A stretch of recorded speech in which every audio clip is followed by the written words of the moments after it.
ಸ್ನೇಹಿತರೆ, ಸರ್ಕಾರದ ಕೆಲಸ ದೇವರ ಕೆಲಸ ಅಂತಾರೆ. ಆದರೆ ಸರ್ಕಾರಿ ಅಧಿಕಾರಿಗಳು ಸರ್ಕಾರಿ ಆಸ್ತಿಗಳು ಅಂದರೆ ಕೆರೆ, ಕಟ್ಟೆಗಳು, ಅರಣ್ಯ, ಗೋಮಾಳ, ಮುಜರಾಯಿ ಇಲಾಖೆ ಆಸ್ತಿಗಳನ್ನ ರಕ್ಷಣೆ ಮಾಡ್ಕೋಬೇಕಾದಂಥ ಕರ್ತವ್ಯವನ್ನ ಬಹುತೇಕ ಮರ್ತಿದ್ದಾರೆ. ಅದಕ್ಕೆ ಸಾಕಷ್ಟು ಸಾಕ್ಷಿಗಳಿದೆ. ಈ ಸಂಬಂಧಪಟ್ಟಂತೆ ನಾವು ಈ ಹಿಂದೆ ಸಾಕಷ್ಟು ಸ್ಟೋರಿಗಳನ್ನ ಕೂಡ ಮಾಡಿದ್ದೀವಿ. ಅದರ ಸಾಲಿಗೆ ಈಗ ಮಂಡ್ಯ ತಾಲೂಕಿನ ಗೊರವಾಲೆ ಗ್ರಾಮದ ಆಂಜನೇಯ ಸ್ವಾಮಿಯ ಆಸ್ತಿ ಕೂಡ ಈಗ ಸೇರ್ಪಡೆಯಾಗಿದೆ. ಆ ದೇವಸ್ಥಾನ ಮುಜರಾಯಿ ಇಲಾಖೆಗೆ ಒಳಪಟ್ಟಿದೆ. ದೇವಸ್ಥಾನಗಳಿಗೆ ಸೇರಿದ ಆಸ್ತಿನ ಕೊಡುಗೆ ಜಮೀನು ಅಂತಾರೆ. ಮುಜರಾಯಿ ಇಲಾಖೆಗೆ ಒಳಪಟ್ಟದ್ದು ಅಂತ ಹೇಳ್ತಾರೆ. ಆ ಜಮೀನನ್ನ ಯಾರು ಆ ದೇವಾಲಯಗಳ ಪೂಜೆ ಮಾಡ್ತಾರೋ ಅಂತ ಅರ್ಚಕರು ಅನುಭವದಲ್ಲಿರ್ತಾರೆ. ಅಂದ್ರೆ ಅವರಿಗೆ ಮಾರಾಟ ಮಾಡ್ಲಿಕ್ಕೆ ಯಾವುದೇ ಅಧಿಕಾರ ಇರಲ್ಲ.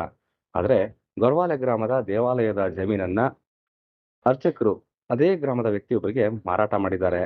ಒಂದು RTCಯಲ್ಲಿ ಮಾತ್ರ ಕ್ರಯ ಅಂತ ಬರ್ತಿದೆ. ಇನ್ನು 5ರಿಂದ 6 RTCಗಳಲ್ಲಿ ದಾನ ಅಂತ ಬರ್ತಿದೆ. ಆ ದಾನ ಅಂತ ಮಾಡಿಕೊಟ್ಟ ಈ ದಾನವರು ಅಂದ್ರೆ ಸರ್ಕಾರಿ ನೌಕರರು ಯಾವ ರೀತಿ ಕಣ್ಮುಚ್ಕೊಂಡು ಮಾಡ್ಕೊಟ್ಟಿದ್ದಾರೆ ಅನ್ನೋದ್ರ ಬಗ್ಗೆ ಯೋಚನೆ ಮಾಡಬೇಕಾಗಿದೆ. ಆ ಜಮೀನನ್ನ ಉಳಿಸ್ಲಿಕ್ಕೋಸ್ಕರ ಅದೇ ಗ್ರಾಮದ ಹನುಮೇಗೌಡ ಅನ್ನೋರು ಹೋರಾಟ ಮಾಡ್ತಿದ್ದಾರೆ. ಈ ಪ್ರಕರಣದ ಬಗ್ಗೆ ಸಂಪೂರ್ಣವಾಗಿ ಅವರೇ ಮಾತಾಡಿದ್ದಾರೆ, ಕೇಳಿ. ಯಜಮಾನ್ರೆ ನಮಸ್ಕಾರ. ನಮಸ್ಕಾರ ಸ್ವಾಮಿ.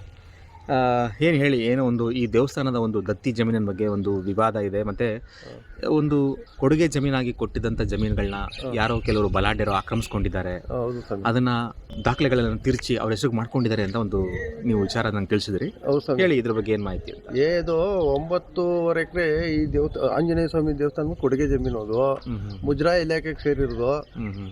ಅದು ಬಂದು ಏನು ಮಾಡಿದ್ರೆ ಆಲೆ ಸುಮಾರು ವರ್ಷದಲ್ಲಿ ನಮ್ಮೂರಲ್ಲೂ ತುಂಬ ಅನುಕೂಲ ಆಗಿರೋರು ಅವ್ರ ಹೆಸರಿಗೆ ಕ್ರಯ ಮಾಡ್ಕೊಂಡು ಮಕ್ಳ ಹೆಸರು ದಾನ ಮಾಡ್ಬಿಟ್ಟಾರೆ. ಈಗ 8 RTC ಏನು ಅವತ್ತೆಲ್ಲ ಒಂದೊಂದು RTCಗೆ 10,000 ಕೊಟ್ಟಿದ್ದಾರೆ, 20,000 ಕೊಟ್ಟಿದ್ದಾರೆ. ಅಷ್ಟೇ ಕಮ್ಮಿಗೆ ಬರ್ಸ್ಕೊಬಿಟ್ಟಾರೆ. ಇವತ್ತು ಒಂದು ಕುಂಟೆ ಬಂದು 2.5 ಲಕ್ಷದಿಂದ 3 ಲಕ್ಷ ಹೋಯ್ತದೆ ಒಂದು ಕುಂಟೆ ಜಮೀನದು. ಅಲ್ಲಿ ಅಕ್ಕಪಕ್ಕದವ್ರಿಗೂ ಕಿರಿಕ್ ಮಾಡ್ತಾರೆ ಇವರು. ಈಗ ಸ್ವಾಮಿ, ನಾನೊಂದು ಪ್ರಶ್ನೆ ಕೇಳ್ತೀನಿ. ಹೇಳಿ ಸ್ವಾಮಿ. ಈ ಗೊರವಾಲೆಯಲ್ಲಿ ಎಷ್ಟು ಜನಸಂಖ್ಯೆ ಇದೆ? ನಮ್ಮೂರಲ್ಲಿ ಓಟ್ ಬಂದು 2,000 ಅದೇ. ಅಲ್ಲಿಗೆ 2,000 ಆದ್ಮೇಲೆ ಲೆಕ್ಕಗಳು ಎಷ್ಟಾಯ್ತದೆ? ಸರಿ, ಈಗ ಇಷ್ಟು 2,000 ಓಟ್ ಅಂದ್ರೆ ಒಂದು 2,500 ಜನಸಂಖ್ಯೆ ಇರುತ್ತೆ. ಜಾಸ್ತಿ ಐತೆ. ಇನ್ನೂ ಇದೆಯಾ? ಸರಿ, ಈಗ ಇಷ್ಟು ಜನಸಂಖ್ಯೆ ಊರಲ್ಲಿ ಇಷ್ಟೆಲ್ಲ ಅಕ್ರಮಗಳನ್ನ ಮಾಡ್ಕೊಂಡಿದ್ದನ್ನ ಯಾರು ಪ್ರಶ್ನೆ ಮಾಡ್ಲಿಲ್ವಾ? ಎಲ್ಲ ನಮ್ಗೆ ಯಾಕೆ ಅಂತ ಇದ್ ಮಾಡ್ತಿದ್ರು. ಕರೆಕ್ಟಾಗಿ ಹೋದ ವರ್ಷ 26ನೇ ತಾರೀಕಲ್ಲಿ ನನ್ನ ಮಗ ತೀರೋಗ್ಬಿಟ್ಟ. ಇನ್ಮೇಲೆ ನಾವು ಸಂಪಾದನೆ ಮಾಡಿದ್ ಇನ್ನೇ ಹತ್ಬೇಕು, ದೇವ್ರ ಸೇವೆನಾರ ಮಾಡಮ, ಅನ್ಯಾಯವ ತಡಿಮ. ನಿಜ ಸುಳ್ಳು ಹೇಳಿ, ಹುಟ್ಟಿರೋರು ಸಾಯ್ತೀವಿ, ಒಳ್ಳೇದ್ ಮಾಡ್ಬಿಟ್ಟು ಸತ್ತೋಗ್ಬೇಕು. ಏನ್ ಹೇಳಿ? ಯಾರು ಆ ಜಮೀನುಗಳೆಲ್ಲ ಆಕ್ರಮಿಸ್ಕೊಂಡಿರೋರು ಯಾರು? ಈ ಮನೆ ದೇವ್ರಿಗೆ ಸೇರೋದು ಅವ್ರೇ. ದೇವ್ರು ಈ ದೇವ್ರ ಮಕ್ಕಳು ಸೇರಿದವ್ರ ಹೆಸರು GK ಜಯಸ್ವಾಮಿ ಕಾಳಯ್ಯ ಅಂದ್ಬಿಟ್ಟು. ಅವರು ತುಂಬಾ ಅನುಕೂಲ ಆಗವ್ರೆ. ಸರಿ, ಎಷ್ಟು ಎಕರೆ ಆಕ್ರಮಿಸ್ಕೊಂಡಿದ್ದಾರೆ? ಅವರು 4 ಚಿಲ್ಲರೆ ಎಕರೆ ಆಕ್ರಮಿಸ್ಕೊಂಡಿದ್ದಾರೆ. ಇದನ್ನ ನೀವು ಯಾರ್ಯಾರು ಗಮನಕ್ಕೆ ತಂದ್ರಿ?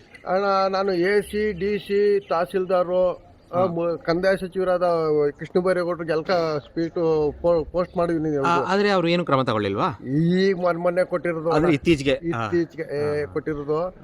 ಅದಕ್ಕೆ ಏನು ಇದ್ರಲ್ಲೂ ಏನು ತಪ್ಪೇನಾಗಿಲ್ಲ. ಈಗ ಅವ್ರು ಒಂದು ಕೆಲಸ ಮಾಡೋದು ಸರಿತದೆ ಸರ್. ಏನೋ ಅದೇನೋ ವಿಷಯಗಳಿಗೆ ಆಗ್ಬಿಟ್ಟದೆ. ಇವತ್ತು ಅವ್ರು ದೊಡ್ಡ ಮನ್ಸು ಮಾಡಿ ದೇವಸ್ಥಾನಕ್ಕೆ ಬಿಟ್ಬಿಟ್ರೆ ಅವ್ರಂತ ದೊಡ್ಡ ಮನ್ಸರು ಊರಲ್ಲಿಲ್ಲ. ಹೇಳಿ ಯಜಮಾನ್ರೆ, ಇವಾಗ ಕಾನೂನು ಹೋರಾಟನ ಎಲ್ಲ ಶುರು ಮಾಡಿದ್ದೀರಾ, ಒಂದು ಒಳ್ಳೆ ಕೆಲಸ ಮಾಡಬೇಕು ಅಂತಿದ್ದೀರಾ. ಹೌದು. ಇದನ್ನ ಕೊನೆವರೆಗೂ ಹೋರಾಟ ಮಾಡಿ ಅದಕ್ಕೆ ಒಂದು ತಾರ್ಕಿಕ ಅಂತ್ಯ ಕೊಡಿಸ್ತೀರಾ? ನಾನು ಬುಂಡೇರು ಗಂಟು ಬಿಡುದಿಲ್ಲ. ಮತ್ತೆ ನನ್ಗೆ ಇವರಿಂದ ಮುಂದೆ ತೊಂದರೆ ಇದೆ. ಇವ್ರ ಅಣ್ಣ ತಮ್ಮದಿರು 3 ಜನ, ಅವ್ರ ಮಕ್ಕಳಿಂದ ಭಾರಿ ತೊಂದರೆ ಆಗ್ಬೋದೇನೋ. ಯಾಕೇಳಿ ಈಗ ಒಂದು ಕುಂಟೆ 2.5 ಲಕ್ಷ 3 ಲಕ್ಷ ಅಂದ್ಮೇಲೆ 4 ಚಿಲ್ಲರೆ ಎಕರೆ ಎಷ್ಟು ಆಗ್ಬೋದು? ಯಾವನ್ಗಾರ ಆದಿಲೋಗನ್ಗೆ ಒಂದು 50 ಲಕ್ಷ ಕೊಟ್ಟು ಹೊಡೆದಾಕಿ ಅಂತ ಅಂದ್ಬಿಟ್ಟು ಏನ್ ಮಾಡೋದು? ಸರಿ ಸರಿ, ನಮ್ಗೆ ಸೇಫ್ಟಿ ಬೇಕು. ಅದ್ರ ಸಲುವಾಗಿ ಈ ಗೊರವಾಲೆ ಈ ಒಂದು ದೇವಸ್ಥಾನಕ್ಕೆ ದಾನವಾಗಿ ಕೊಟ್ಟಂತ ಮಹನೀಯರು ಯಾರು ಸ್ವಾಮಿ? ಇದು ಮುಳಬಾಗಲು ಮಠಯ್ಯನವ್ರು ಕೊಟ್ಟಿದ್ದು ಗೊರವಾಲೆ ಜಾಗೇರಿ. ನಮ್ಮೂರ ಹೆಸರು ಬಂದು ಹಿಂದೆ ಗುರುವಿನ ಓಲೆ ಅಂತ ಹೆಸರಿಟ್ಟಿದ್ದು. ಈಗ ಗೊರವಾಲೆ ಅಂತ ಕರೀತಾರೆ. ಜನಗಳು ಆಡೋ ಭಾಷೆಯಲ್ಲಿ ಅಪಭ್ರಂಶ ಆಗಿ ಗೊರವಾಲೆ ಆಗಿದೆ. ಇದು ಗುರುವಿನ ಓಲೆ ಆಲ್ರೆಡಿ ಈಗ ಗೊರವಾಲೆ ಅಂತ ಕರೀತಾರೆ. ಮುಳಬಾಗಲ್ ಅಂದ್ರೆ ಕೋಲಾರ ಜಿಲ್ಲೆದ? ಕೋಲಾರ ಜಿಲ್ಲೆ ಮುಳಬಾಗಲು ಮಠಯ್ಯನವ್ರದ್ದು ಜಾಗೇರಿ ಅಂತ ಇದೆಲ್ಲ ಫುಲ್ಲು ಗೊರವಾಲೆ. ಅವ್ರು ದಾನ ಕೊಟ್ಟಿರೋದು ಗೊರವಾಲೆ. ದಾನ ಕೊಟ್ಟಿರೋದು ಈ ಗೊರವಾಲೆಗೆ. ಈ ದೇವಸ್ಥಾನಕ್ಕೂ ಅವ್ರದ್ದೇ ಕೊಡುಗೆ. ಮುಳಬಾಗಲು ಮಠಯ್ಯನವ್ರು ಅವರೇ ಇಲ್ಲಿ ಬರ್ತಾ ಇರ್ತಾರೆ. ಮಕ್ಕಳು ಎಲ್ಲ ಬರ್ತಾ ಇರ್ತಾರೆ ಇಲ್ಲಿಗೆ. ಸರಿ ಸರಿ, ಅವರು ದೊಡ್ಡ ಶ್ರೀಮಂತರು. ಈಗ ದೇವಸ್ಥಾನದ ಕೆಲಸ ನಡೀತಾ ಇದೆಯಾ? ಈಗ ಆಲ್ರೆಡಿ ಕೆಲಸ ನಡೀತಾ ಇದೆ ಅಣ್ಣ, ತುಂಬಾ ಕೆಲಸ ನಡೀತಾ ಇದೆ.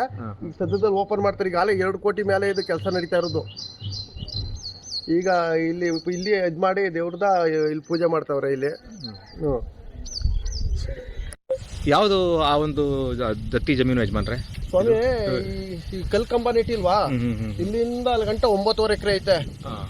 ಇವ್ರೊಬ್ರು ಮಾರಿಲ್ಲ, ದೇವಸ್ಥಾನ ಸಿಕ್ಕಿದ್ರಲ್ಲ ಅಜ್ಜಿ, ಅವ್ರೊಬ್ರು ಮಾರಿಲ್ಲ. ಇನ್ ಬಾಕಿಯವರು ಸ್ವಲ್ಪ ಮಾರ್ಕೊಂಡು ಒಬ್ರು ಪೂರ್ತಿ ಮಾರ್ಕೊಂಡ್ಬಿಟ್ಟವ್ರೆ ನೋಡಿ.